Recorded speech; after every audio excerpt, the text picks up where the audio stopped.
नमस्कार दोस्तों, आज के वीडियो में डिप्रेशन के बारे में जो है वो बात करेंगे। वीडियो बहुत इंपॉर्टेंट है। बहुत सारे लोग जो है वो डिप्रेशन, एंजाइटी, स्ट्रेस से गुजरते हैं और बाकी के लोग हमें कहते हैं यार टेंशन मत ले यार, अब टेंशन मत ले, कोई कुछ नहीं होता, टेंशन मत ले। अब ऐसा बोलने से हमारा टेंशन कम नहीं होता। अगर किसी ने बोल दिया होता और हमने सोचना बंद कर दिया, क्योंकि जो दिमाग में स्ट्रेसफुल थॉट है वो आते ही रहते हैं और जिसकी वजह से इंसान बहुत ज़्यादा परेशान होता है। अब ये किसी के बोलने से क्यों कम नहीं होता, या हम कोई बोल देता है कि टेंशन मत ले पर फिर भी हमें टेंशन आता है, ये सारे ब्रेन के अंदर जो केमिकल्स का इम्बैलेंस होता है उसकी वजह से होता है। तो उसमें से एक सबसे इंपॉर्टेंट जो केमिकल है न्यूरोट्रांसमीटर सेरोटोनिन, उसकी वजह से सारी दिक्कतें होती है। अगर सेरोटोनिन ब्रेन में कम हो गया है तो आपको जो है वो डिप्रेशन होगा, एंजाइटी होगी, स्ट्रेस होगी, निगेटिव थॉट बहुत ज़्यादा आएंगे। और अगर वो सेरोटोनिन फुल हो गया ब्रेन में तो आप पे कितनी भी बड़ा टेंशन है आपको कोई टेंशन नहीं आएगा, आप रिलैक्स से उसको जो है वो सॉल्व कर पाओगे। तो सबसे पहले तो मैं आपको यही बताऊंगा कि अगर आप ऐसी किसी स्ट्रेस, एंजाइटी, डिप्रेशन से गुजर रहे हैं तो किसी अच्छे साइकेट्रिस्ट की मदद ले सकते हैं। वो आपको मेडिसिन देगा, 4-6 महीने आपको मेडिसिन देगा, उसके बाद वो बंद भी हो जाएगी। और आपका जो पीरियड है स्ट्रेस एंजाइटी का, देखिए हमें ज़्यादातर जो स्ट्रेस एंजाइटी आता है वो किसी ना किसी कंडीशन की वजह से आता है, कोई ना कोई वजह होती है। और ज़िंदगी में कोई भी वजह लाइफ टाइम के लिए नहीं रहती। 6-8 महीने के बाद वो चीज़ चली जाती है, हमारी लाइफ आगे जाती है। पर वो 6-8 महीने हमारे लिए गुजारना बहुत मुश्किल हो जाता है और उसी के वजह से आपको किसी साइकेट्रिस्ट की अगर हम मदद लेते हैं, वो मेडिसिन देगा, ब्रेन में सेरोटोनिन बढ़ेगा तो आप जो है वो दिक्कतों से बच सकते हैं। उसी के साथ सीबीटी का भी कोर्स आपको बहुत फ़ायदा करेगा। आपने देखा होगा कॉग्निटिव बिहेवियर थेरेपी का, उस पर मैंने फ्री कोर्स बनाया है जहाँ पे लोग 5-5 हज़ार रुपये चार्ज करते हैं। तो वो कोर्स आपको फ्री पे मेरे चैनल पे मिल जाएगा।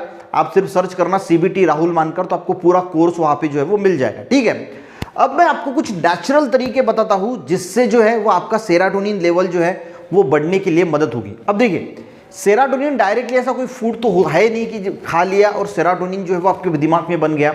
तो एक अमीनो एसिड आता है जिसको बोला जाता है ट्रिप्टोफैन। तो वो जिसमें ज़्यादा है वो अगर खाओगे तो ट्रिप्टोफैन जो है वो ब्रेन में जाके फिर सेरोटोनिन का प्रोडक्शन करता है, जिसकी वजह से नेचुरल तरीके से भी आप डिप्रेशन, एंजाइटी, स्ट्रेस से जो है वो लड़ सकते हैं। पर नेचुरल तरीके से इतना तो बढ़ेगा नहीं, पर जितना भी बढ़ेगा तो वो आपके लिए फायदेशीर होगा। वो कौन कौन से फूड है वो भी बताता हूँ, पर बाकी की चीज़ें भी बता देता हूँ। उसी के साथ अगर हम 30 मिनट्स का सन बाथ लेते हैं, यानी सनलाइट में बैठते हैं, जितने कम से कम कपड़े होंगे उतने कम से कम कपड़े रखने चाहिए। और सवेरे की जो 30 मिनट, अगर 30 मिनट आप सनलाइट में मेडिटेशन भी कर सकते हैं, ध्यान भी कर सकते हैं। और वो जो उस वक्त सनलाइट आएगी उससे भी आपके ब्रेन में सेरोटोनिन बढ़ने के लिए बहुत मदद होती है। तीसरा है 30 मिनट एक्सरसाइज कीजिए। देखिए, अगर आप डिप्रेशन, एंजाइटी से गुजर रहे हैं और साइकेट्रिस्ट के पास भी जा रहे हैं तो फिर भी ये चीज़ें करना, और साइकेट्रिस्ट के पास नहीं जाना चाहते फिर भी ये चीज़ें करना, ये भी आपको किसी स्ट्रेस, एंजाइटी, निगेटिव थॉट से लड़ने के लिए बहुत मदद करती है। क्योंकि एक्सरसाइज करोगे, ब्रेन में सेरोटोनिन, हैप्पी केमिकल्स बढ़ेगा और स्ट्रेस, एंजाइटी, निगेटिव थॉट से बढ़ने के लिए आपकी जो ब्रेन में जो केमिकल चाहिए वो बनने की वजह से आप उसको अच्छी तरीके से हैंडल कर पाओगे। और इंप्रूव द स्लीप, यानी अच्छी तरीके से 8 घंटे की नींद भी लेना बहुत ज़रूरी है।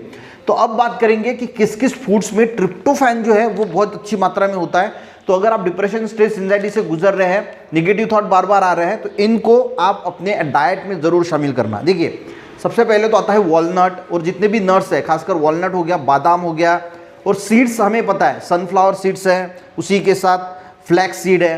तो आप क्या कर सकते हैं, रात में 1 कप पानी लीजिए, उसमें 3-4 बादाम, 3-4 वॉलनट्स, थोड़ी सी pumpkin seeds, sunflower seeds, flax seed, इसको जो है वो भिगो के रखिए और सवेरे खा लीजिए। इससे क्या होगा, ट्रिप्टोफैन बॉडी में जाएगा और फैन की वजह से आपके ब्रेन में सेरोटोनिन बढ़ेगा और आपको एंजाइटी, स्ट्रेस कम होगा। उसी के साथ जो पिस्ता होता है इसको भी आप भिगो के रख सकते हैं, ये भी ट्रिप्टोफैन रिच है। उसी के साथ जो लोग नॉनवेज खाना पसंद करते हैं उनके लिए एग है, चिकन है। ठीक है, उसी के साथ फ्रूट्स की बात करें तो पाइनएप्पल में बहुत अच्छा ट्रिप्टोफैन देखा जाता है। तो मार्केट से पाइनएप्पल लेके आइए, रोज़ पाइनएप्पल थोड़ा खाने की कोशिश कीजिए। जो फिश होती है सैल्मन, उसमें भी अच्छा ट्रिप्टोफैन देखने को मिलता है। चीज़ जो है, उसी के साथ टोफ्यू जो होता है उसमें भी अच्छा ट्रिप्टोफैन होता है। तो ये अगर हम हमारे डाइट में शामिल करते हैं, रेगुलर एक्सरसाइज करते हैं, सन बाथ लेते हैं, तो आपके ब्रेन में सेरोटोनिन इंक्रीज होने के लिए, नेचुरली इंक्रीज होने के लिए बहुत मदद होगी और आपको डिप्रेशन, स्ट्रेस, एंजाइटी से लड़ने की ताकत मिलेगी। और अगर आपका इन सभी से भी स्ट्रेस, एंजाइटी, डिप्रेशन हैंडल नहीं हो रहा है तो मैं आपको यही सलाह दूंगा कि आप डॉक्टर के पास जाके, साइकेट्रिस्ट के पास जाके मेडिसिन स्टार्ट कीजिए। हमारे दिमाग में क्या होता है कि साइकेट्रिस्ट के पास सिर्फ पागल लोग जाते हैं, पर ऐसा नहीं है। हमें कोई भी अगर मानसिक विकार होता है, हमें रात को नींद भी नहीं आ रही है, तब भी हम साइकेट्रिस्ट की सलाह ले सकते हैं। ये भी लोगों ने जो है वो समझना चाहिए। और CBT का कोर्स भी आपको बहुत फ़ायदा करेगा। तो CBT का कोर्स मैंने अपने चैनल पे फ्रीली अपलोड किया है, उसे भी देख के आप अपनी स्ट्रेस, एंजाइटी, डिप्रेशन को बहुत हद तक कम कर सकते हैं। वीडियो अच्छा लगे एक लाइक ज़रूर करना, अपने दोस्तों को भी शेयर करना, चैनल पे नए ज़रूर सब्सक्राइब करना। मिलते हैं नेक्स्ट वीडियो में, तब तक के लिए जय हिंद।